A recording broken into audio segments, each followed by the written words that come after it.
Well, we are live on day number 151. We have a special guest today, Patricia Watwood. Patty, welcome. Hi. So I understand that you're not in your studio right now. Where are you? Well, I am in St. Louis, and St. Louis is actually my hometown where my parents live. And I come here every August to spend time with them. And even now, like, we kind of did some testing and came to visit and have been very careful about it. But I'm so excited to be able to spend some time with my family even now.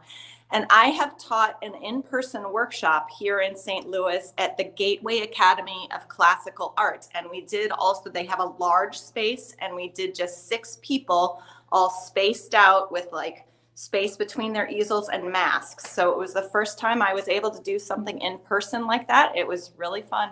Yeah, I'll bet. I think we're all craving human contact. Yeah. This... There's nothing like the energy of a studio, and working together and having a live model was the first time I've really been able to have a live model on a project for a little while. So it was. Were you rusty? Yes, in some ways. Although in the time since the pandemic started, I've been switched over my teaching to doing a lot of online. Right. So I've actually have still been really working on my practice and doing drawing and painting. So fortunately not as rusty, since I was able to kind of keep going. And early in August, I actually also did a figure painting in plein air project that I think I sent you some images. We're gonna show those in a few minutes. And why don't we do this? I'll drop you off real quickly. I'll do some announcements, and then we'll bring you back on. What are you going to talk about today? I want to talk about some ideas about how to jumpstart composition. I have been using both thumbnails, and also there's this thing called Notan, which is a black and white thumbnail, to figure out compositions when I'm starting a project. And I think it's really useful to learn composition. And I think it's a great way to kind of warm up when you're getting started and sort of need a place to start and get into your work. Okay, great. Well, thank you. And I'll get back to you here in a minute. Hang on. Well, what a great opportunity today to have world famous artist Patricia Watwood with us today. We have Patricia is going to be on today at 3 o'clock. As you know, for 151 days in a row, we have been offering you free video samples of some of the products that we have produced over time. Patricia is one of those people. We did a video with her, I don't know, probably 2 or 3, 4 years ago now, called Creating Portraits from Life. And we found this really crazy pink-haired model and thought that'd be kind of fun and brought her in. And so Patricia goes through her entire portrait process. So she'll be on today at 3 o'clock, giving you some of that video and also the interview that I did with her at that time. And we have special discounts for all of you who are watching today only, and that will be in the comments section. So make sure you look for that. It's a good opportunity to build your library and get some things at a discount, because we typically haven't discounted ever. And we're doing a little bit in COVID times because, of course, we want the artist to make some money. We want to make some money. We want to give you a break. So works out in all 3 ways. So that's today at 3 o'clock. And you find these videos at Streamline Art Video on either Facebook or YouTube. Just do the search term Streamline Art Video. Yesterday, we had Jove Wang on, and Jove sent me an image of the finished painting. Now, he did not mess with this any further after the demo, but we couldn't see the light and color very effectively, so they photographed it properly. And I wanted to show this to you. This is the demo he did in about 45 minutes, and you can see it much more effectively here because, it's straight on and also close up. But it was amazing to me how he built this on top of a base of mud, basically a mid-tone. And that way, half of the painting was already done. He just had to kind of lay in the shapes, but the mid-tones were already in there. I was amazed at how he used his brush and blended the mid-tone side and the light side and the dark side and created these especially wonderful mid-tones as well. So that was pretty cool. Anyway, hope you enjoyed that. A reminder that the end of August, we've got a couple of things that are happening. First off, We have the Plein Air Salon, which is coming to an end. You want to get your entries in before the end of August, and there's a $15,000 grand prize, but $27,000 in total prizes. And please keep in mind, we don't hype this up with a bunch of products and merchandise and other things to make the number bigger. This is all cash. So there are monthly prizes, cash prizes. There are annual cash prizes. And of course, the main winner gets the cover of Plein Air magazine, which is pretty cool. And that will help your career enormously. So make sure that you go to pleinairsalon.com. Also, coming up before the end of August is we're giving away a beautiful Carl Dempwolf painting. It's valued at $6,000. And we thought we'd try to give some paintings away every month. And so we're giving away this one the month of August. And Carl even made the frame on this. And if you want to win it, go to paintinggiveaway.com. Now, you only need to enter one time because, I don't know, I guess there's no advantage in entering multiple times. We'll take the list, grab from the list, we have a random generator that will go in and pick a winner. And that will be announced at the end of August. A reminder that there's a couple things happening. First off, we have a podcast called the Plein Air Podcast, which I do every week. We interview artists all around the world and sometimes galleries and other people. So check that out on wherever you get your podcasts. And also we have one called the Art Marketing Minute, which I also do at the end of the Plein Air Podcast, but it has its own because not all painters are plein air painters. Next thing I want to mention to you is that August 30th is the deadline to get the early bird price on Realism Live. This is an online conference that we're doing in October, the 21st through 24th. It's 4 days, plus there will be a beginner's day on the 20th for people who want to get their basic foundations down and really learn how to do various things. So Realism Live is, we've got a number of very prominent artists who are going to be teaching and speaking. Not all of them are shown here. I'm going to make some announcements on Monday, tomorrow, of some new people added. But so far, we've got these amazing artists: Daniel Sprick, Juliet Aristides, Dan Gerhartz, Rose Franson, Graydon Parrish, and Joshua LaRock. And we've got some more we're going to show you tomorrow. We also get very interactive. So we have breakout rooms. We don't do the whole conference on Zoom, but we do a little piece of it on Zoom.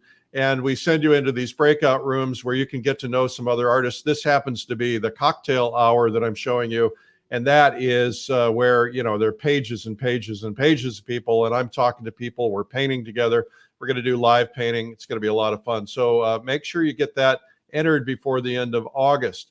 Also, so far, fingers crossed, Fall Color Week, my retreat for artists in the White Mountains of New Hampshire this year to paint fall color, is going to take place. This is where many of the Hudson River School painters painted. We have right now, we have about 75 or 80 people signed up. I think we can take 90 or 95. And if, of course, if we can't hold it, you can get a refund. And if you register, of course, you can still get a refund too if that doesn't take place. So anyway, that's what's going on around here. Let's see if there's anything else I need to tell you about. No, I guess not. So anyway, let's get right to artist Patty Watwood. She's scrambling around, getting ready to get on camera. There we are. Patty, hang on a second. Let me get this other graphic off of the screen. And I got to figure out where it is first. There we go. All right. So where did you and I first meet? I'm trying to remember where it was. Was it at the New York Academy? Or was it maybe at the National Arts Club? National Arts Club, that could be. Yeah. Yeah. I was a graduate student at New York Academy, but I graduated back in 2001. I was a student of Steve Assail and Martha Erlbacher, Vincent Desiderio. I had so many amazing teachers there. And then I also was a student of Jacob Collins at what is now the Grand Central Atelier, but back then was Water Street Atelier. So I know we got to know each other in New York City. Yeah, I don't remember exactly where it was, but that was fun. Yeah. So it's interesting because if the people that you mentioned as your mentors, there's quite a spread, a range of styles. So for instance, if you think about Stephen Assail, Stephen Assail, I studied with him as well, but only in a workshop. And the one thing that blew me away the first time I saw one of his pieces in person is from across the room. It looked like a very tight academic, tightly rendered painting. And then when I got on top of it, it was all abstract. And then he painted my portrait at this demo, and the theatrics and the slamming of paint and to try to get the paint to come off the brush in the right way. Paint was flying everywhere. It was a really wonderful experience. And then, so there's a big difference between, let's say, what Stephen does and what Jacob Collins does, which truly is a tightly rendered academic style of portraiture. And you've kind of landed in your own look and your own style. Tell me about that. Yeah, I think that that's true, that I had a lot of strong influences, very good teachers who were very different. And actually at the time when I was at New York Academy, it created a lot of tension for me, because I'd go into Jacob Collins' class and he'd be like, well, don't do it that way, you're doing it all wrong. And then I'd go into somebody else's class and they'd be like, well, don't do it that way, you're doing it all wrong. So I had to kind of individually figure out how to put that information together. But I feel really lucky that I was able to do so, because I feel like in a lot of ways I was able to get some of the best from each of those teachers. You know, the strong accuracy in the drawing and understand a form that was Jacob Collins and Ted Seth Jacobs. And then from Steve Assail, this really strong impact of color and light, and also looser handling and more open handling.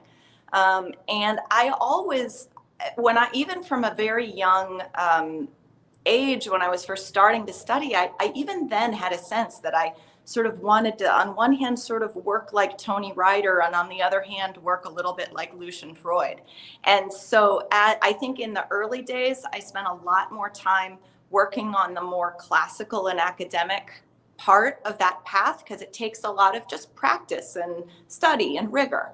But then now that I've become a mature artist, I feel much more free to explore, you know, big messy paint splashes or big broad shapes of color. And I think one of the wonderful things about painting is that no matter where you are, you're still just developing and learning and feeling like you have so much to learn. So now I feel like I'm kind of really able to more fully integrate those different influences. So talk to me about this idea of painting portraits in plein air and figures in plein air, because you do that every summer. You take a group up to the woods somewhere and spend 3 or 4 days camping and painting. Tell us about that. I will pull up the images in a minute, but help us understand why you do that, why that's important to you. Right. It is one of the greatest joys of my year. It's something I really look forward to for a lot of different reasons. What we do is that I hire a model to pose for 3 days in a row, and we do a morning session and kind of take a long lunch break, and then do an afternoon session for 3 days, Thursday, Friday, Saturday, and it's usually the first weekend in August. And I get a model who, you have to find somebody who's really intrepid, you know, they have to be able to deal with like the spiders and the mosquitoes, and maybe it's sunny and maybe it's rainy. But it pushes everyone to be creative. Sometimes we'll do a clothed pose because of setting, or just even creating kind of a design or a costume. It can be really fun. One time I had somebody posing with a parasol on a hill, just like Monet, you know. Other times we do full figure, and sometimes kind of try to set it up where it's under a tree cover, so the light will be relatively consistent, and other times in full sun. It's so different, and it throws me always out of my comfort zone. I'm always having to just like, oh my God, I feel like I've never painted anything before in my life, and now I just have to figure it out. It makes me work really quickly. It makes me throw paint around and throw my brushwork around.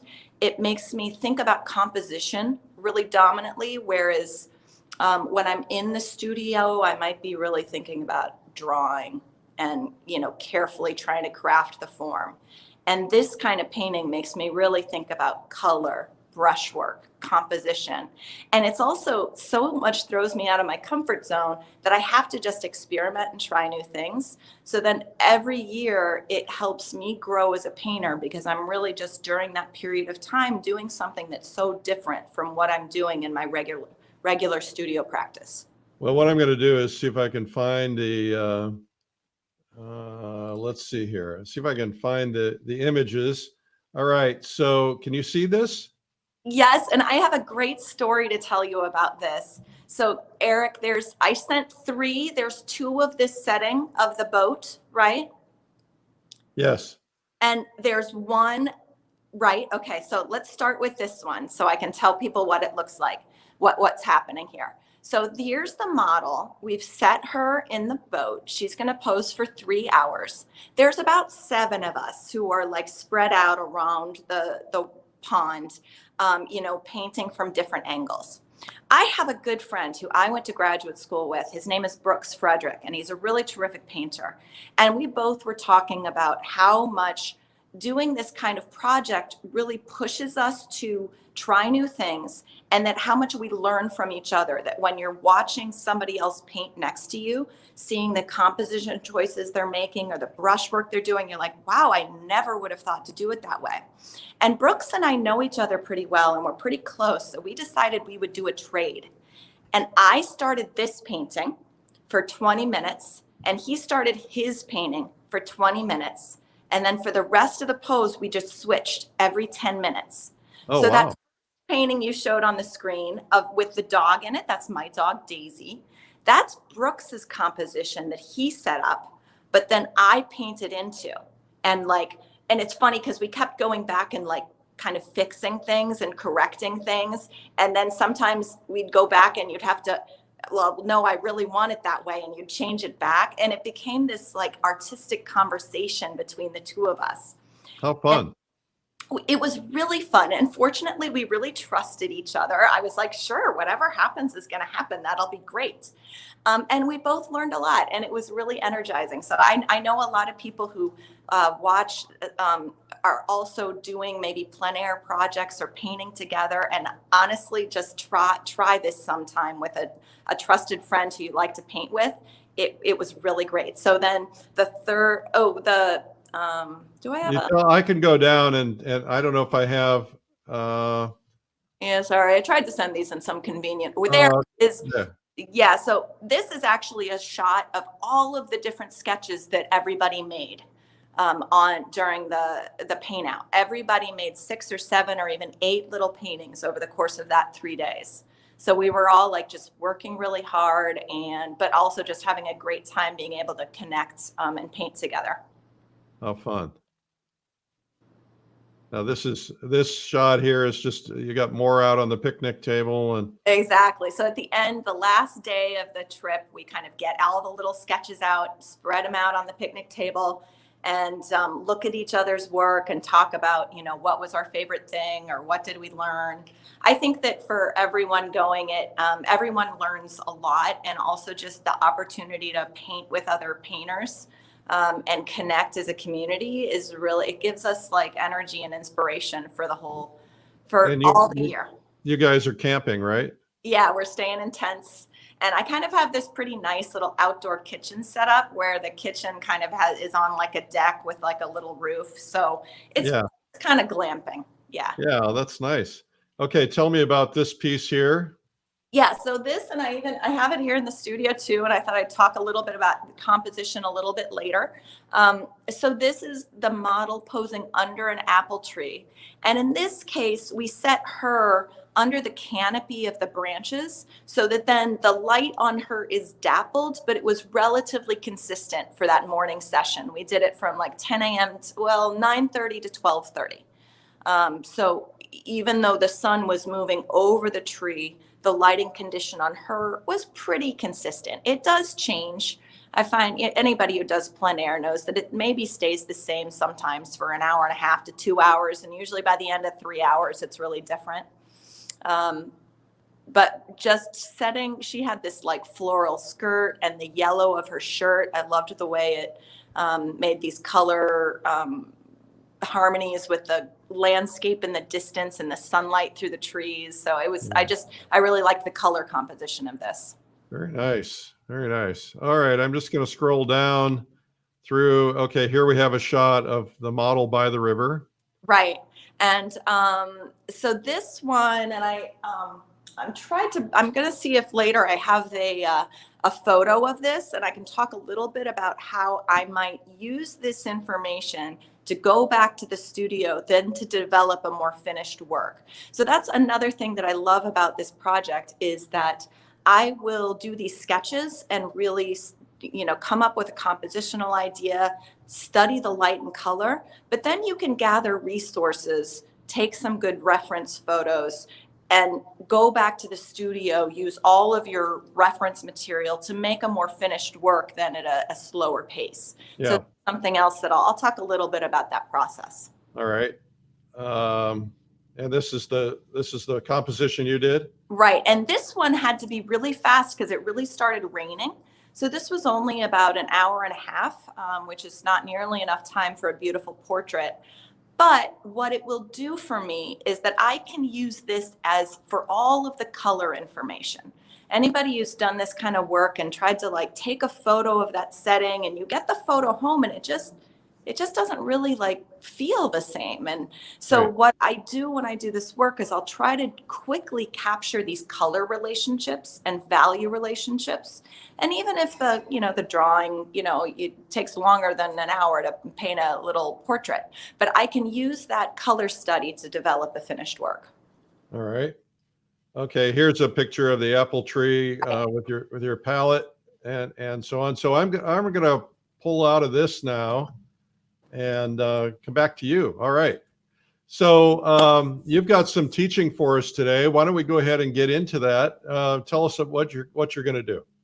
I am going to show you how to use, actually just with drawing materials, I'm going to just use paper and an ebony pencil, and then even maybe some vine charcoal to just do some quick composition thumbnail sketches, which is something I like to do when I'm first starting to figure out a composition. I think I can show this. I have some quick sketches that I did for this figure workshop. And so, just a very loose figure sketch that I did in my figure workshop. But what I want to show you today is how at the very first thing that I will often start with is a thumbnail or a black and white composition study, just to see how the shapes work. Because composition and the thumbnail, right? The thumbnail is sort of when you look at a composition from across the room, when you see it reduced into just a few inches, 2 inches by 3 inches. If the thumbnail of your composition is strong, then it's going to be strong in a big picture. And one of the things that I've been learning about right now is there's this thing called notan. And notan is from a Japanese term meaning just dark and light, black and white. And there's a wonderful composition book by Arthur Wesley Dow called Composition. It's actually an older book. Yeah, I have it. It's great. 1914, and it's available for free on the internet from Project Gutenberg. So if people want to kind of go to the source with this, it's Arthur Wesley Dow Composition, and you can find it on the internet and download the PDF. It's great. And he teaches composition really well. And one of the things he talks about is the importance of notan. So instead of just thinking about the different, a range of values in your composition, can you reduce it to just black and white? And I've learned that it makes you focus on the impact of your composition in a really reductive way. And then if you're able to find something that works in that format, then when you're adding color, you're adding texture, you're adding rich detail, it just keeps getting better. And because it holds up in that basic thumbnail design. So that's one thing I was teaching this week, is how to do that. So this is that sketch that I did in Pennsylvania.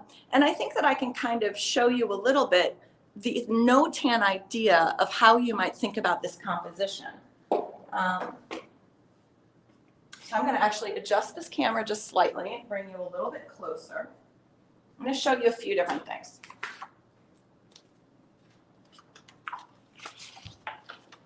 One thing that's actually handy is that you can actually do a no-tan thumbnail quite small. I'm going to move my camera, so bear with me while I adjust it. I have a question for you in the meantime. Yep. So you're out there in the woods in a campground,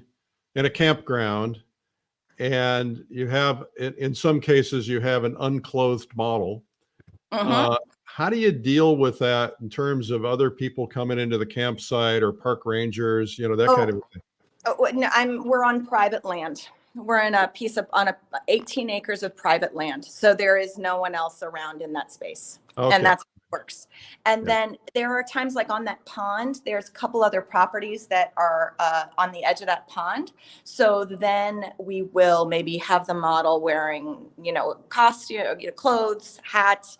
So sometimes we've moved into other settings where there might be people around, and then we will use costume, or depending on the comfort of the model and the setting. But the way this thing works is that it's about 18 acres of private land, and so you have a lot of space.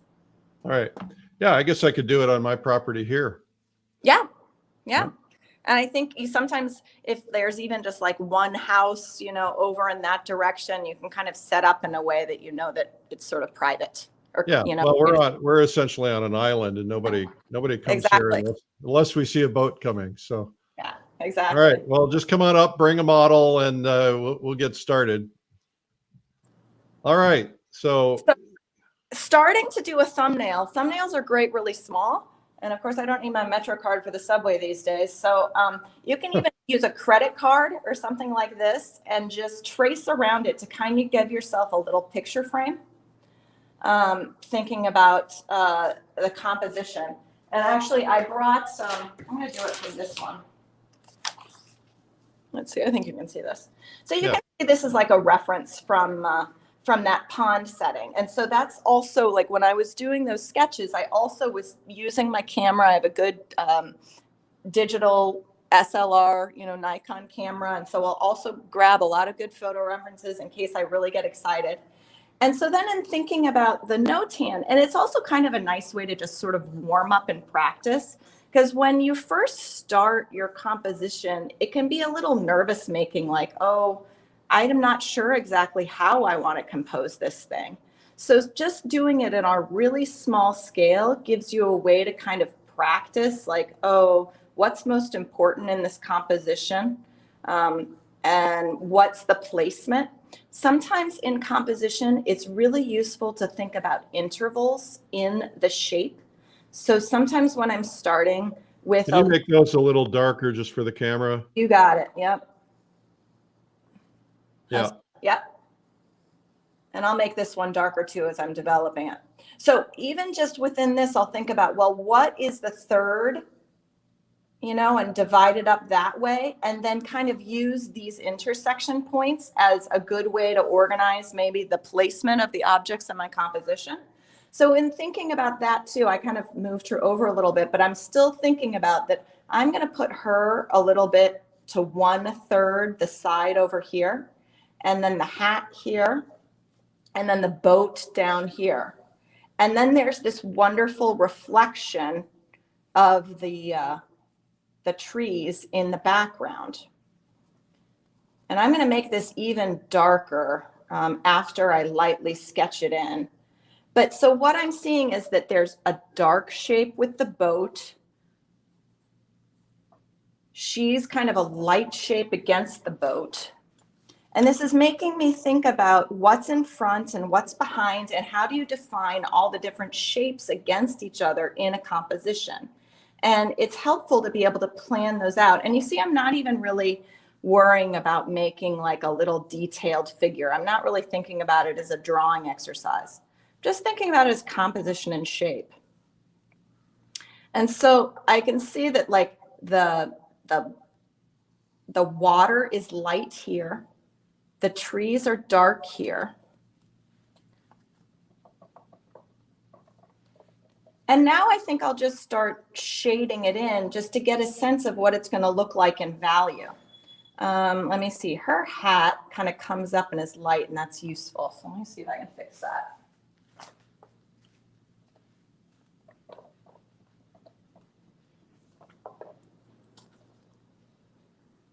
If you guys have any questions, you're welcome to put them in the comments section. You have people watching from all over, Patty. You got Saudi Arabia, you got Egypt. That's Let's see amazing. where else we've got. People are saying a lot throughout the United States. So when I'm noticing like these shapes here, I'm understood, like just doing this is helping me understand what's happening in my picture. Okay, the shape behind her is dark, and I kind of messed up my little picture, but the hat is light against the dark background. So that defines that shape nicely. Then she is dark against the white water, right? The white shape. And then the boat sort of like is dark here. So you start to get this little interlocking set of light and dark shapes. And even in her, like there's a little edge of the light on her. And so this is a really good way to just start planning and thinking, how do I want to place these elements on my composition, and what's light and what's dark? And if you are able to kind of create a nice set of diagonals, you know, thinking about making that diagonal of the boat, the placement of her is a really useful way to just sort of warm up. And then when you're ready to like start your sketch, can do it a little bigger. And I also really recommend that you do maybe a few of these, like especially like, you know, you can do them in 3 or 5 minutes, you know, 5 or 10 minutes if you want to do it with a little more detail. And so plan out, you know, 2 or 3 of them, and then pick which is the strongest composition, thinking about like maybe a diagonal or something like that. Does that make sense? Yep, absolutely. Yeah.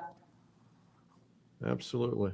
So the no-tan is, instead of kind of using subtlety in the gradations, it's like, okay, what can I do just thinking about maybe linear elements, black and white elements, and what is the simplest way to tell that story? Artists like Winslow Homer was a really amazing composer. And I think that one of the reasons he was so strong is that in his early days, he did illustrations for newspapers, which at that time was just black and white. So, you know, he learned how to tell a story in just those compositional shapes. Doing something a little bit bigger. Do you do this in the studio with models as well? Yeah, actually, what I do is I'll often start with a model with just the drawing of the figure, because the drawing, right, it takes time. And, you know, everyone's had that experience. You start your drawing and then you sort of run out of room for the arm, or you run out of room for the leg, and you can't quite fit it all on. So I'll often actually start with just a drawing to just learn the pose and learn the placement. And then actually maybe after the model has gone home, I'll actually use my drawing to do some studies like this, because then I can do it just from memory. Somebody asked, how do you make a choice of the value of the hat, whether light or dark, from the other drawing? Because I'm thinking about definition. I'm thinking about how do I make something read? And I think that's actually really important in composition. When you look at something from a distance, you want it to read from a distance. And so thinking about the value of the hat, you know, I can see in the photo, I made it a little too dark there, but that the hat is light. And actually I remember from life that it would get this really bright, luminous highlight on the top of that thing. And that made it really pop out in front of the dark shape. So usually in thinking about dark and light, and is how do you define one part of the composition against another? And like here in the boat, for example, like her arm cuts across and the boat is dark behind. So if I make the arm light, the arm light and the boat dark, it's going to define those shapes against each other. And even if it's not really, you know, you can adapt this to a really classical, very highly finished style, or you can adapt this to a much more impressionist style. But thinking about how you define one shape against another shape using light and dark really strengthens your composition. Well, I really can see, just in looking at the no-tan that you did, I can really see the value of that. For instance, on the photograph, because of the angle, the trees are actually at an angle, and on the no-tan they're straight. And when I saw the straight line, I thought, okay, would I want to keep it straight? Would I want to keep, or would I want to incorporate the angle there? So it really helps me make a decision on what direction do I want to go. And I, that's such a good question. And I'm not, and that's I might do two of them, thinking precisely about that. And in fact, in mine, I kind of straightened out the boat just a little bit. And can you pull up, do you have that study? This was the one that Brooks did from his angle. Oh, okay. All right. Okay. All right. Right. Well, that's fascinating. I think that it's really great. Now, do you ever do color studies before you start in on your plein air study? Well, no, because you don't have time. Yeah. So what I will do is, frankly, this is my color study. So, taking something like this and going back home to the studio, I can then take my time on making a larger composition. Sorry, I'm going to move this a little bit. No, you're doing great. I can take my time making a larger composition and work out, how much detail in the drawing do I want to add. But when you print this photo, what happens in photos is that all of the lights get really bleached out. They get very high value, and you don't get a lot of contrast between maybe the value of this color and value here and the value of this color and value here. It almost turns into sort of like a black and white. So that's where my photo becomes really more confusing sometimes than helpful. So I can use the photo to really plan out carefully the drawing and placement of the composition. And then I can go back to my color study to adapt the colors that I observed from nature to make a more finished piece. So I had an artist visit me one time, Nikolai Dubovik, who's a Russian master. He came up here to the lake, and he went into my studio, and I had all my work sitting out, and he went, that one, that one, and that one. And I said, what do you mean? What are you talking about? He said, those three were done in plein air. The others were done from photos. He could tell. And I couldn't even tell because I wasn't trained enough to do it. And that really reinforces the value of getting out there and painting outdoors, because photos are liars. Yeah. Yeah. And it's great to have that experience. It's only when you've sort of like done the work in life and even just like taken the photo, and then you go home and it makes you realize, oh, that's what's different. Photos, like I'd love to it's such a great resource, and to be able to go back and then slowly, carefully develop the drawing. But definitely the color and value relationships you really want to learn from life. It's really useful. Yeah. Absolutely. Well, this is terrific.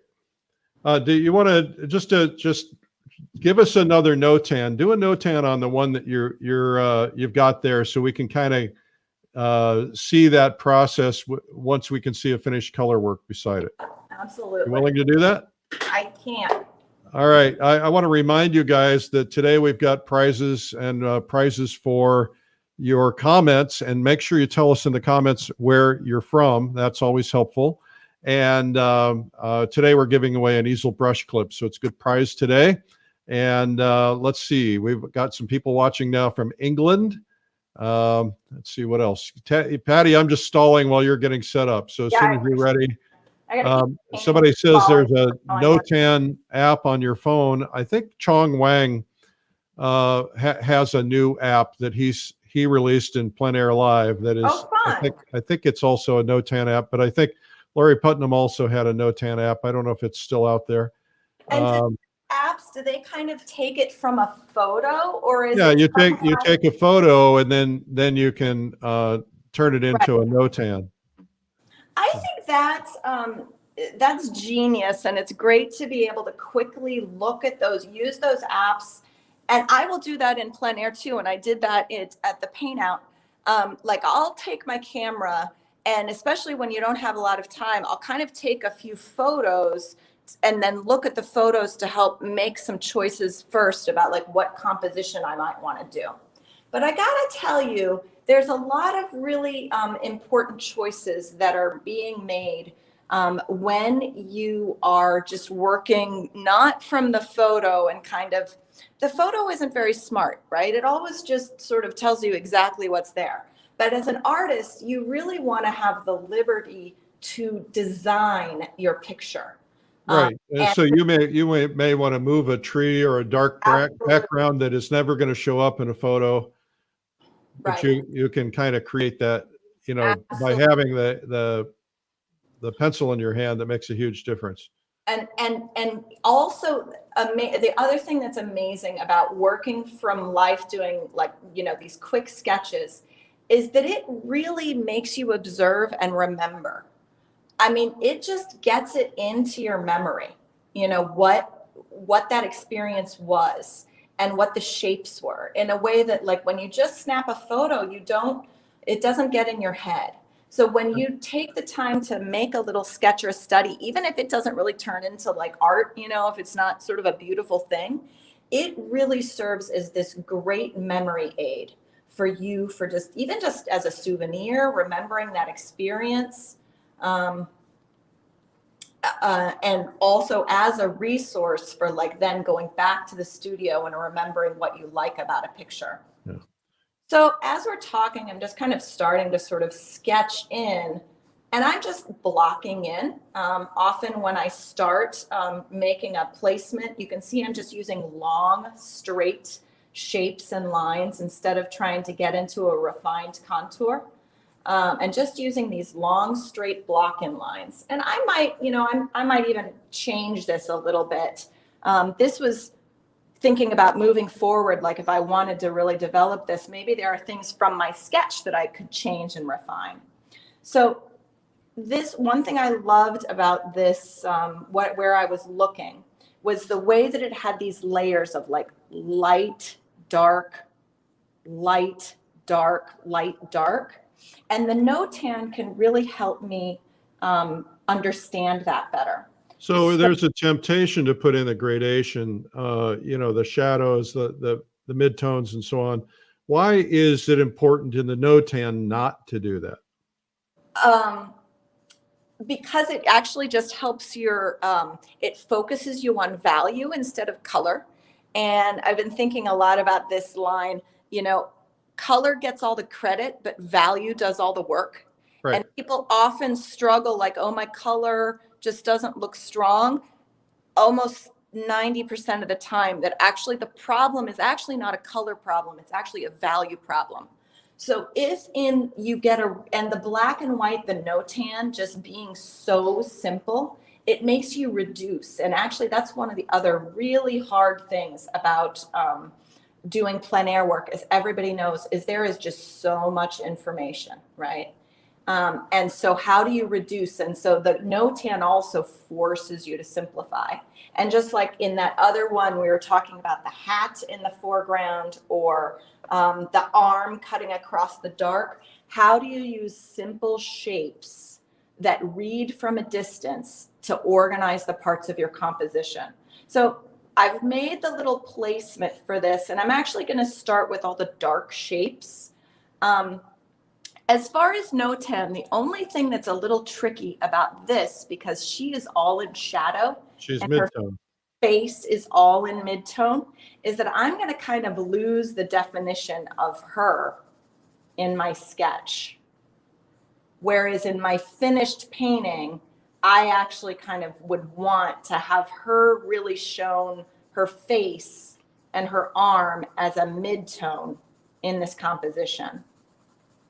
But I still like the no-tan as a place to start, because it really, if it's strong, then I can add the subtleties. I can use color and sort of mid-tones and subtle compositions.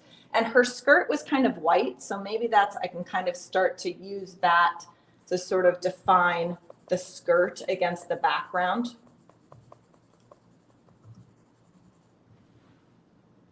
So I've just put her whole body, her whole arm, you know, in shadow. And then now I'm thinking about the composition of just the shapes and maybe thinking about increasing the angles a little bit. So maybe actually I'm going to lower this down and change it a little bit from my painting to make this shape a little bit more of a dynamic angle instead of quite so straight across.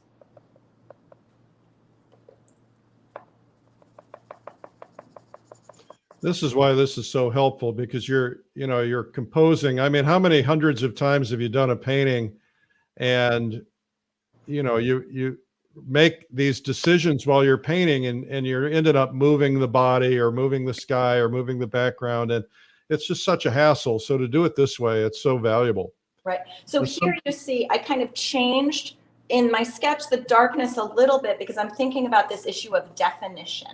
And I could even you could, it's easy to imagine thinking about a composition. What if the light broke through and sort of hit the bottom of her skirt? Oh, you can't. We can't see her. You could pull that up a little higher. Now, the one thing that's also valuable is squinting. Because when I squint at that that image of the painting, really her blouse is in light.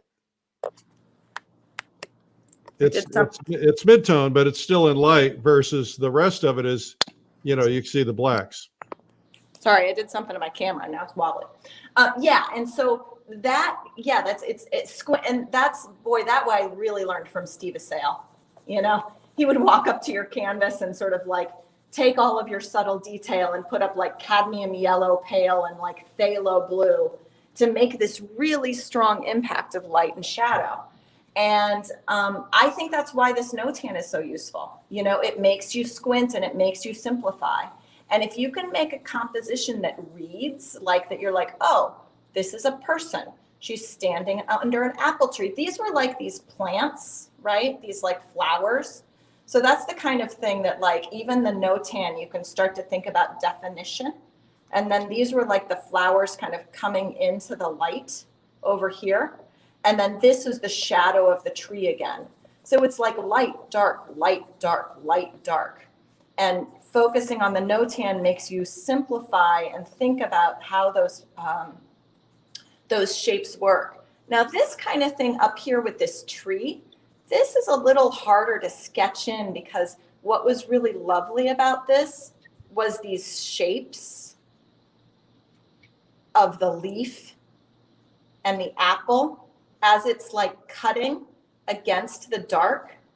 But if I took some time here and sort of like showed these big leaves in this very light shape, coming forward, and even there was places, let me see, can I pull it out? The way the leaf in the light, it's hard to erase because I'm using this super dark pencil. But the way that the leaf cutting as the contrast of the leaf against her made it really, really beautiful. And that's, I think, what Arthur Wesley Dow in his in the composition book was talking about. The value of the no-tan is that just the harmony created by these little patterns of light and dark, I think it's very satisfying to the eye. I think it's delightful to the eye. And so if you can find something that really like has that act, that stimulates your eye in that really pleasing way, it can be the foundation of a really beautiful painting. So here we are. I'm going to ask people if they have any questions to chime in because we only have a few minutes left. So get your questions in now if you have any. So here I've kind of simplified, my sketch down to the basic pattern of light, dark, light, dark. It's also taught me something. Like sometimes you think you understand a sketch, but it's only when you start actually painting and drawing that you really realize, oh, that's what's going on here. So I want to make sure that I show the bright sunlight on the top, on the leaves up here, the shadow underneath the canopy of the tree, and then these receding planes of light in the distance. And those little layers, I always think about layers in composition, like what's in the foreground, what's in the middle ground, what's in the background. And those using those light, dark as layers to understand the composition really help. Somebody had to ask a question dealing with the mid values. I know you addressed it earlier, but will you just touch on it real quickly again? What's the question? Dealing with the mid values, like how would I define them? Yeah, because you're in this, you're just doing dark and light. You're not really showing the mid values. So, so what I would be thinking about in here is that as I'm developing my painting, I still want to capture this, especially when you're painting the condition of sunlight and you get a really strong impact of light, dark, that I would develop the tone, the color in her face and her hair. But color is amazing. You can get a red that's a dark red. You can get a green that's a dark green. You can even kind of get a yellow that's a dark yellow. So just doing the no tan is kind of teaching me that I can add color, but I need to keep the values really low. Yeah. So you can start using color, yellow against the orange, against the, to start divining shape and get more detail without actually breaking up the value impact. And that's a really good key to like strong composition. Okay, another question that came out. If you joined in late, we showed some pictures that Patty was doing models in nature, right? So I'll just show those again real quickly. They had a model outside, several models over several days, doing different compositions in nature. Patty, the question was, where does somebody find models who are willing to do this? This is something that, frankly, I work on all year. So I know now that next August, I'm going to need a model who I'm going to want to work with. So during the course, of course, I have models that I've worked with and I could go back, but I do like the variety of finding a new person that I've not used before. So from now until next August, as I'm maybe doing figure sketching and starting to meet models, I often ask them, do you like to camp? Are you an outdoorsy person? Right. And I also think a lot about, because we're going to spend 5 days together, and I want to know what their personality is like. So I will, I'm lucky enough, I have in New York City, there's a lot of models, get people into the studio, and they might not know that I'm interviewing them for the job at the PA paint out, but usually over the course of like the next 5 or 6 months, I'm starting to really pay attention. So like, I bet she would be, or he. No, but what about it in the city? There's in New York City, there's an easy resource for models, right? There's a model agency, or is it there are online agencies. I don't think they're even just in New York City. There's like Model Mayhem, which is an online model resource, Model Mayhem, where actually I have several times used that. And I think they're nationwide. Okay. Mostly I get my models through word of mouth. I mean, that's the luxury of being in a figurative community. Yeah. I'll tell you, most of us are, we teach and we are easy to find. And so honestly, you can also just, if you know a figurative artist in your area, they will probably be able to, give you a few references. All right. Well, Patty, this has been delightful. Thank you for doing this for us today. There's a bunch more questions, but unfortunately we're going to run out of time. And but how can people reach you? How can they learn more about you? I'm easy to find.